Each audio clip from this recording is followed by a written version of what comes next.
வணக்க மக்களே, சற்று முன் வெளியான முக்கியமான அறிவிப்பு. ரேஷன் கார்டில் உள்ள அனைத்து குடும்ப உறுப்பினர்களும் 31/5/2025க்குள் கட்டாயம் சில விவரங்களை எல்லாம் அப்டேட் செய்திருக்க வேண்டும் என்றும், ரேஷன் கடைகளில் முறைகேடுகளை தவிர்ப்பதற்காக புதிய வசதிகளை அறிமுகப்படுத்தியிருக்காங்க அப்படின்னும் 2 அறிவிப்புகளை அறிவிச்சிருக்கிறாங்க. இந்த அறிவிப்புகளை பற்றிய கூடுதல் விவரங்களை தெரிஞ்சுக்க இந்த வீடியோவை ஸ்கிப் பண்ணாம கடைசி வரைக்கும் பாருங்க. அப்பதான் நாங்க சொல்லக்கூடிய தகவல் உங்களுக்கு முழுசா தெரியும். இப்போ வாங்க வீடியோக்குள்ள போயிடலாம். மக்களே, தமிழ்நாடு முழுவதும் உள்ள ரேஷன் கடைகளில் பொது விநியோக திட்டத்தின் கீழே அத்தியாவசிய பொருட்களான அரிசி, கோதுமை, பருப்பு, சமையல் எண்ணெய் மற்றும் சர்க்கரை உள்ளிட்ட பொருட்கள் மானிய விலையில் விற்பனை செய்யப்படுகிறது. இதற்காக அனைத்து குடும்ப அட்டைதாரர்களுக்கும் AAY மற்றும் PHH என்ற 2 பிரிவில் குடும்ப அட்டைகள் வழங்கப்பட்டிருக்கிறது.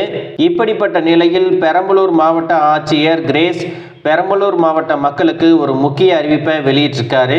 அதில் பார்த்தீங்கன்னா, பெரம்பலூர் மாவட்டத்தில் இருக்கக்கூடிய பொது விநியோக திட்டத்தின் கீழ் அத்தியாவசிய பொருட்கள் பெற்று வரும் AAY மற்றும் PHH குடும்ப அட்டைதாரர்கள் தங்களுடைய குடும்ப அட்டையில் இருக்கக்கூடிய அனைத்து உறுப்பினர்களின் கைரேகைகளை 31/5/2025க்குள்ள கட்டாயமாக பதிவு செய்திட வேண்டும் அப்படின்னு சொல்லியிருக்காங்க. மேலும் பிற மாநிலம் மற்றும் மாவட்டங்களில் வேலை நிமித்தமாக கல்லூரி படிப்பிற்காக தங்கியுள்ள குடும்ப அட்டை உறுப்பினர்கள் அவர்களுக்கு அருகாமையில் இருக்கக்கூடிய நியாய விலை கடையில் ஆதார் நகலுடன் சென்று eKYC-ஐ பதிவு செய்து கொள்ளலாம் அப்படின்னு சொல்லியிருக்காங்க. மேலும் நியாய விலை கடை விற்பனை முனைய இயந்திரத்தில் eKYC பதிவு செய்யும் பொழுது விரல் ரேகை பதிவு ஆகாத நபர்கள் அருகாமையில் உள்ள சேவை மையத்தில் தங்களுடைய ஆதார் கைரேகையினை புதுப்பித்த பின்பு eKYC-ஐ பதிவு செய்து கொள்ளலாம் அப்படிங்கிற தகவலையும் சொல்லியிருக்காங்க. இதுல முக்கியமான விஷயம் என்ன அப்படின்னு பார்த்தீங்கன்னா, பள்ளி மற்றும் கல்லூரிகளில் படித்து வரும் மாணவ மாணவியர்கள் விடுமுறை தினங்களான சனி மற்றும் ஞாயிறு தினங்களில் தங்களுடைய கைரேகையினை பதிவு செய்து கொள்ளலாம் அப்படின்னு சொல்லியிருக்கிறாங்க. இதுக்கான கடைசி தேதி 31 அப்படிங்கிறதுனால மிக குறுகிய நாட்களே இருக்கு. அந்த தேதிக்குள்ள உங்களுடைய குடும்பத்தில் இருக்கக்கூடிய அனைத்து நபர்களும் மறக்காம இந்த KYC-ஐ அப்டேட் செஞ்சிடணும் அப்படிங்கிற அறிவிப்பையும் வெளியிட்டிருக்காங்க. அடுத்ததா பார்த்தீங்கன்னா, ரேஷன் கடைகளில் இருக்கக்கூடிய முறைகேடுகளை தடுக்கும் வகையில் புதிய POS கருவியுடன் மின்னணு எடை தராசை இணைக்கும் நடைமுறை சோதனை முறையில் இருக்கு.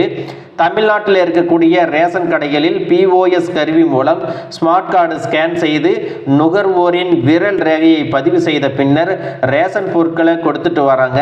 பெரும்பாலான நேரங்களில் விரல் ரேகை பதிவு செய்யும் கருவி ஏற்றுக்கொள்ளாததுனால நுகர்வோருக்கு பொருட்களை கொடுப்பதில் சிரமம் இருந்து வருகிறது. இதனால் நீண்ட நேரம் வரிசையில் காத்திருக்க வேண்டிய சூழ்நிலையும் ஏற்படுது. அதோடு இந்த விரல் ரேகை பதிவில் பிரச்சனை, ஸ்மார்ட் கார்டில் இருக்கக்கூடிய QR கோடு ஸ்கேன் செய்வதில் பிரச்சனை ஏற்படுவதால் தாமதம் ஏற்படுவதாக ரேஷன் கடை ஊழியர்கள் புகார் கூறி வந்தனர். இதனை எல்லாம் தடுப்பதற்காக கூடுதல் வசதிகளுடன் கூடிய புதிய POS கருவி வழங்கப்படும் அப்படின்னு தமிழக அரசு ஏற்கனவே தெரிவிச்சிருந்தாங்க. இப்போ வந்திருக்கக்கூடிய புதிய POS கருவியானது சோதனை முறையில் ஒவ்வொரு மாவட்டத்திலும் குறிப்பிட்ட ரேஷன் கடைகளுக்கு விநியோகிக்கப்பட்டு கண்காணிக்கப்பட்டது. இந்த புதிய POS கருவியுடன் நுகர்வோரின் கருவிலை பதிவு செய்யும் கருவியும் இணைக்கும் வகையில் வசதி செய்யப்பட்டிருக்கிறது. மாவட்டம் முழுவதும் அனைத்து ரேஷன் கடைகளுக்கும் கருவிலை பதிவு கருவியானது வழங்கப்பட்டது. இப்படிப்பட்ட நிலையில் புதிய POS கருவி மின்னணு எடை தராசை இணைக்கும் நடைமுறை சென்னையில் ஒரு சில கடைகளில் நடைமுறைக்கு வந்திருக்கிறது. ரேஷன் கடைகளில் POS கருவியுடன் எடை தராசை இணைக்கும் பொழுது ரேஷன் கடைகளில் சரியான எடையில்தான் பொருட்கள் விற்கப்படுகிறதா என்பதை உறுதி செய்யப்பட்டிருக்கிறது என்று கூட்டுறவுத்துறை அதிகாரிகள் தெரிவிச்சிருக்கிறாங்க. மக்களே, இதன் மூலமாக இனி ரேஷன் கடைகளில் எவ்விதமான முறைகேடுகளும் நடக்காது அப்படின்னு ரொம்பவே தெளிவாக சொல்லியிருக்காங்க.